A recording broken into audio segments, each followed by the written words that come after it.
So first, I will show you what is the formula of the product rule of the derivatives.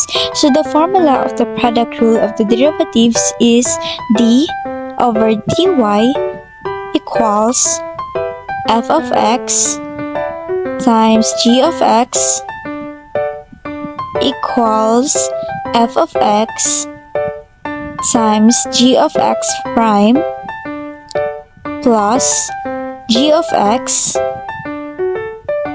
times f of x prime. So that is the formula of the product rule of derivatives. Since we already discussed what is the formula of the product rule, so let's give an example. So the equation is f of x equals to 3x cubed plus 5 times 2 plus 5x squared. So in order to solve this, let's find first the f of x prime. So in order to find the f of x prime, so just copy the f of x. So the f of x is 3x cubed plus 5. The next is multiply the 3 into the exponent 3, so it equals to 9x. 3 minus 1 plus the 5 will be automatically 0 because it is a constant number. So our final answer is 9x squared. For finding the g of x prime, just copy the g of x. 2 plus 5x squared. 2 will be automatically 0 because it is a constant number. And then multiply the 5 into the exponent 2, so it equals to 10x. 2 minus 1. So our final answer is 10x.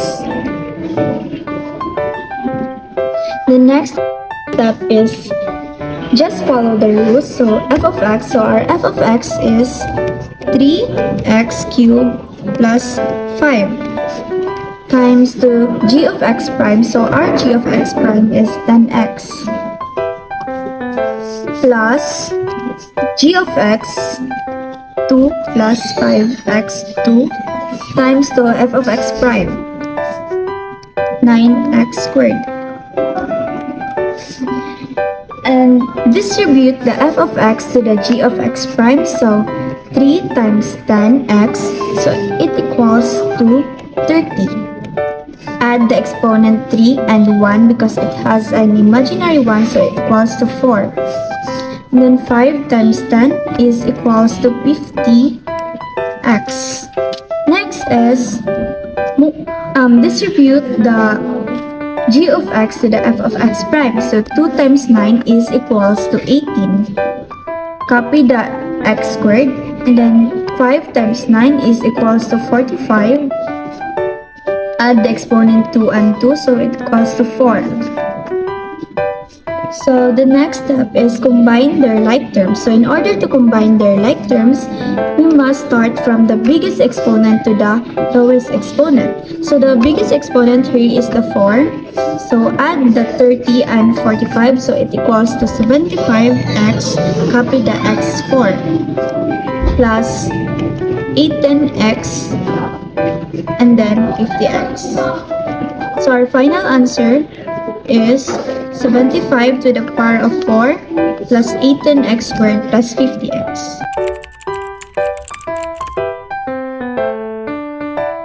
So this is our equation. 5x squared minus 2 times x squared plus 3. Our first step is we're going to find f of x prime. Let's copy the 5x squared minus 2. Now we're going to multiply 5 times 2. It equals to 10x squared minus 0 because this is a constant number. We're going to have a minus 1 in our exponent, so that our final answer is 10x. And our second step is we're going to find the g of x prime. So let's copy the x squared plus 3. We're going to bring down the 2. So our answer is 2x 2 minus 1 plus 0. And our final answer is 2x. So let's follow the formula. Y is equals to 5x squared minus 2 times 2x plus x squared plus 3 times 10x. So we're going to multiply 5x squared minus 2 times 2. So our answer is 10x cubed minus 4x plus x squared times 10x is equals to 10x cubed plus 10x times 3 is equals to 30x. So now we're going to combine like terms. 10 plus 10 is equals to 20x cubed plus 4x 30 minus 4x is equals to 26x, and this is our final answer. So our equation is f of x equals negative 4 plus x to the power of negative 2 and negative 5 x to the power of 4 plus 3x to the power of 2 plus 5. So the next step is we have to find the f of x prime. Just copy the f of x plus 3 equals x negative 2. So since our negative 4 is a constant, so we have to copy the negative 2. Then copy the and negative 1. So our f of x prime is negative 2x to the power of negative 3. And in our g of x prime, copy this. Negative 5 x4 plus 3x 2 plus 5. So 5 times 4 was negative 20 x 4 minus 1 plus 6 times 3 times 2 equals 6x to the power of 2 minus 1 plus, since our 5 is a constant, it is automatically 0. So our final g of x prime is negative 20 x5 plus 6x. So let us copy the f, this f of x and g of x prime and g of x plus f of x prime. So negative 4 plus x to the power of negative 2 and negative 20 x5 plus 6x, and then the negative 5 x4 plus 3x2 plus 5 and our f of x prime negative 2x negative 3. So 20 times 4 equals negative 80 x to the power of 3. 6 times 4 equals negative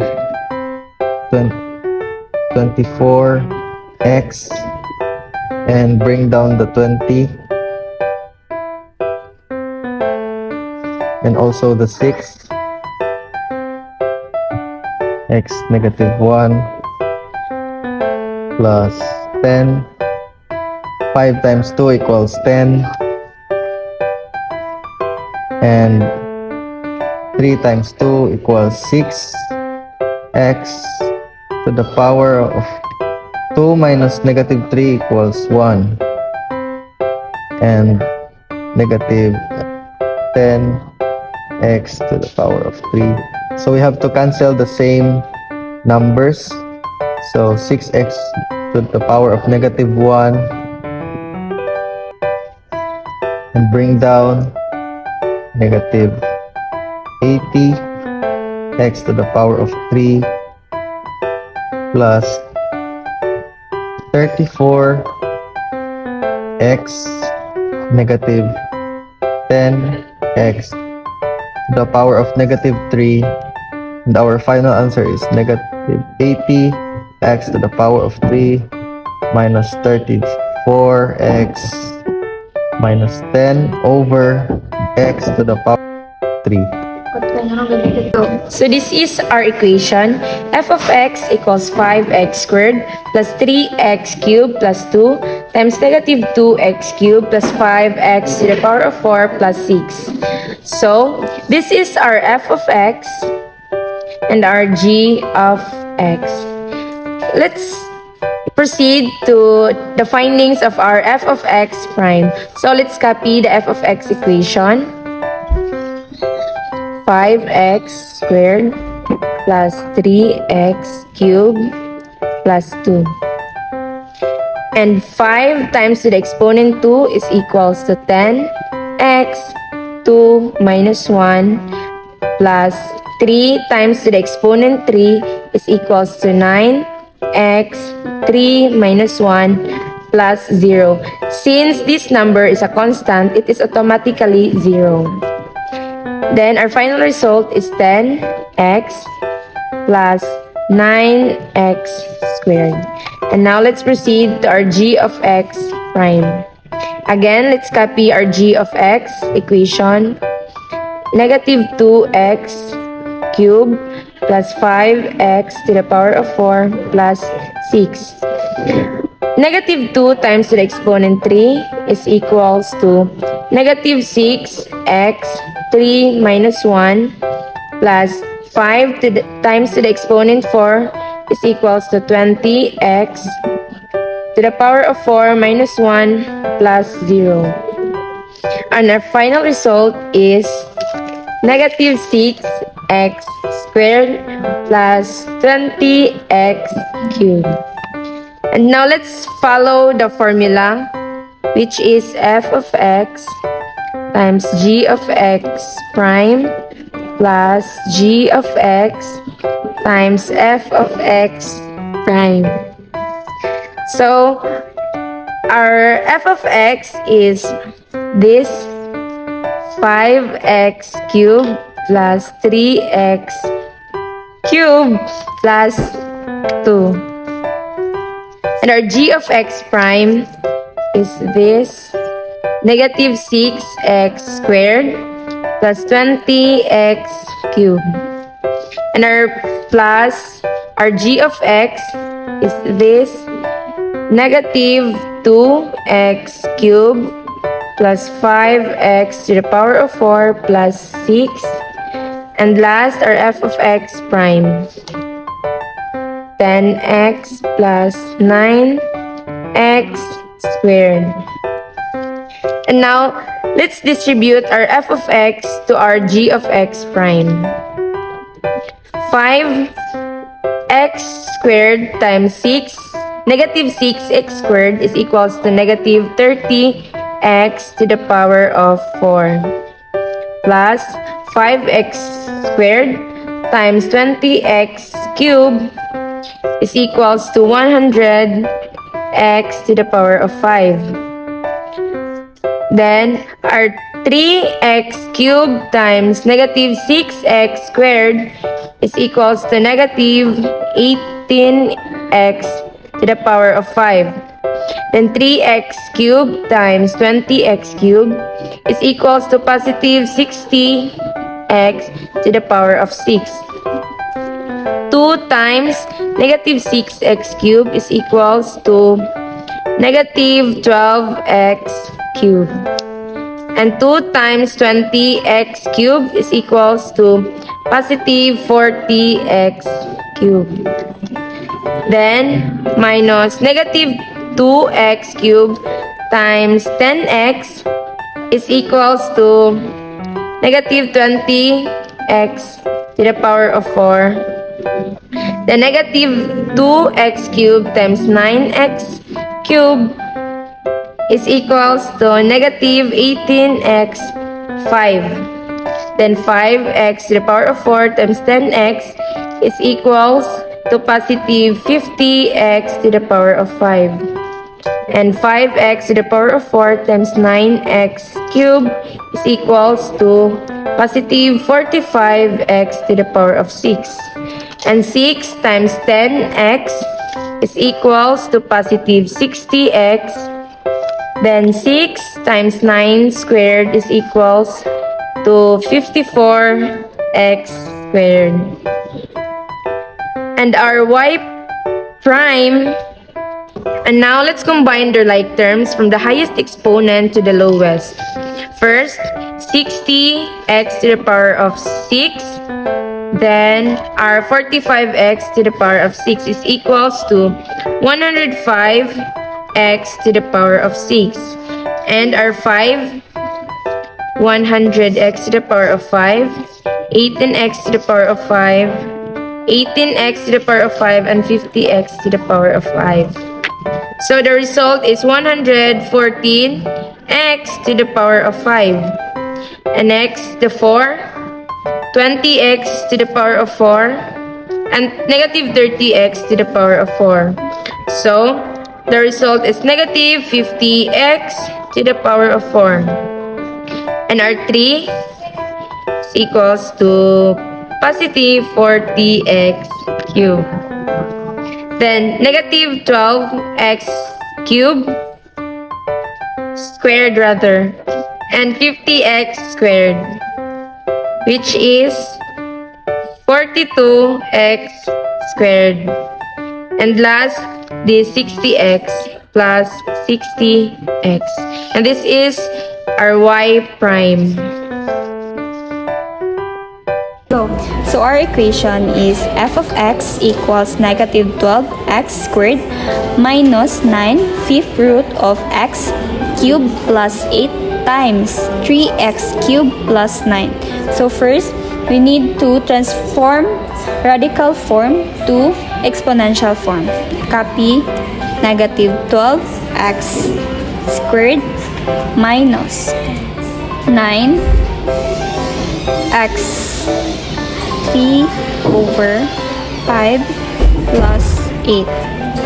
Then copy the g of x, 3x cubed plus 9.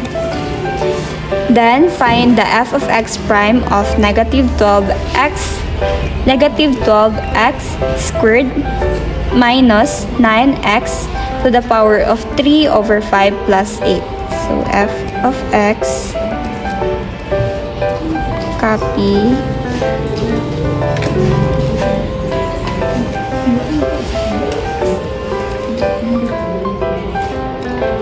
plus 8 equals negative 12 times 2 equals negative 24 x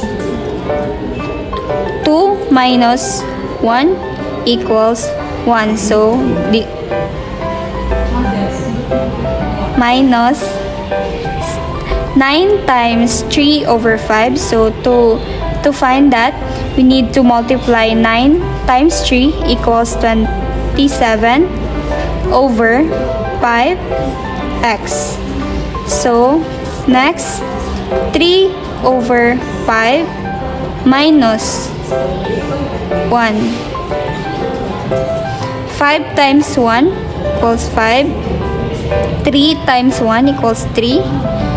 1 times 5 equals 5. So 3 minus 5 equals negative 2 over 5. So negative 2 over 5. Since 8 is a constant number, so automatically 0. So, negative 24x minus 27 over 5 x to the power of negative 2 over 5. So our f of x is negative 24x minus 27 over 5x to the power of negative 2 over 5. Next, we need to find the g of x prime. Copy 3x cubed plus 9. So multiply 3 times 3 equals 9. X 3 minus 1 equals 2. So, since 9 is a constant number, automatically 0. So our g of x prime is 9x squared.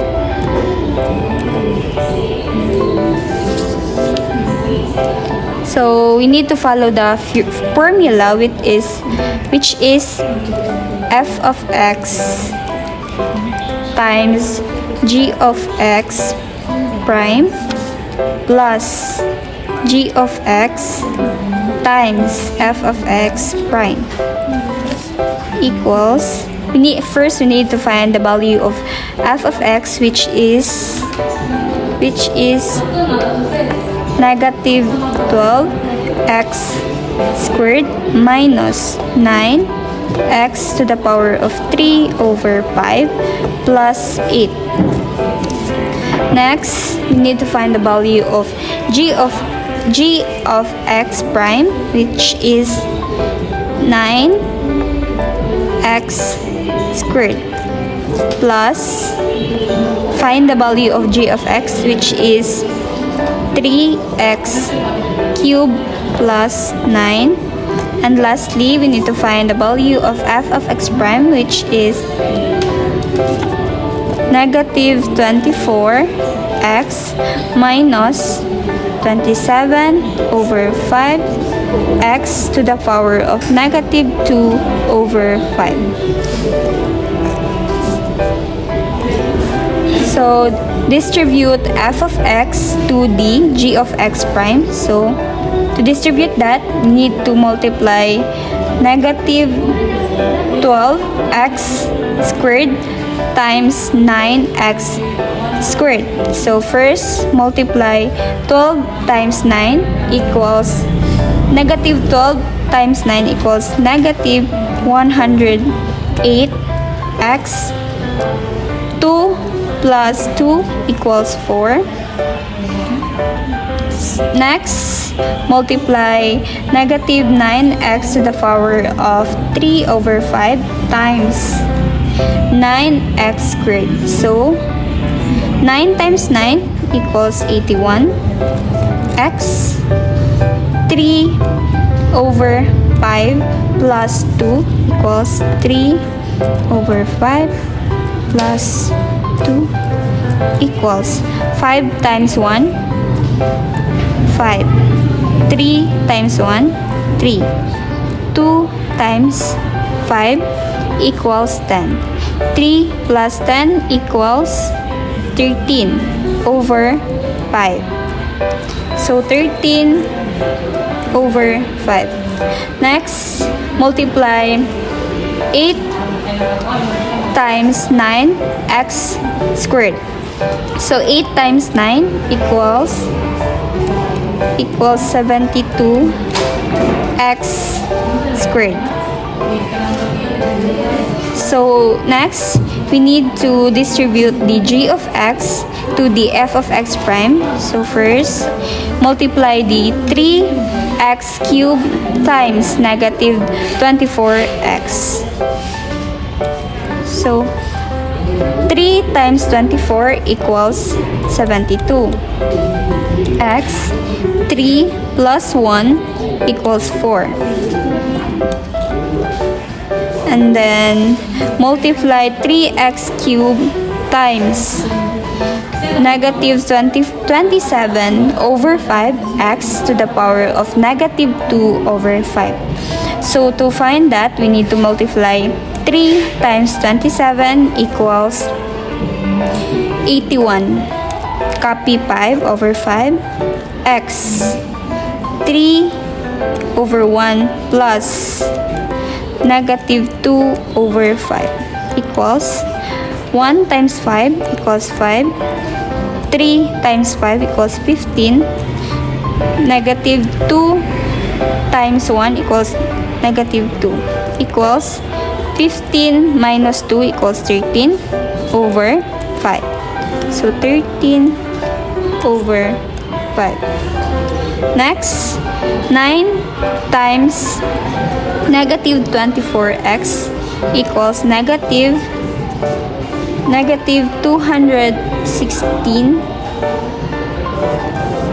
16x.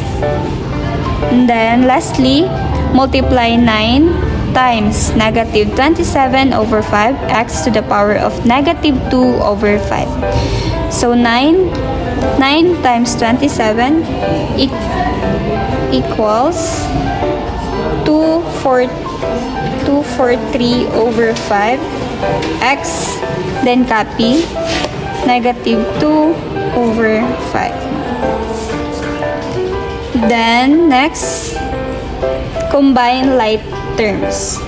So 108 plus 72 equals negative 180, then copy x to the power of 4.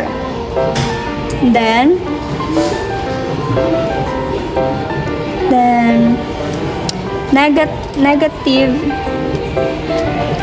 positive 72 x squared minus 216 x minus, so add negative 81 x to the power of 13 over 5 to 81 over 5 x to the power of 13 over 5. So 81 times 81 over 5 equals 1 times 5 equals 5. 81 times 5 equals 405 plus 81 equals 486 over 5.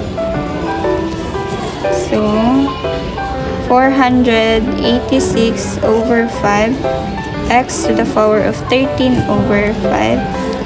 And then negative 243 over 5 x to the power of negative 2 over 5 equals, copy negative 180 x to the power of 4 plus 72 x squared minus 216 x minus 486 over 5 x to the power of 13 over 5 minus, copy 243 over 5. So in order to make the negative 2 over 5 into positive, you need to bring down the x. So 2 over 5.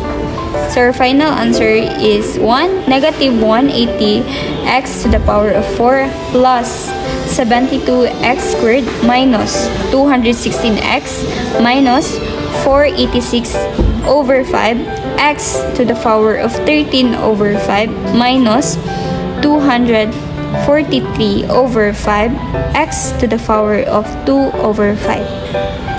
So that's all for today, guys. I hope you learned something. Bye!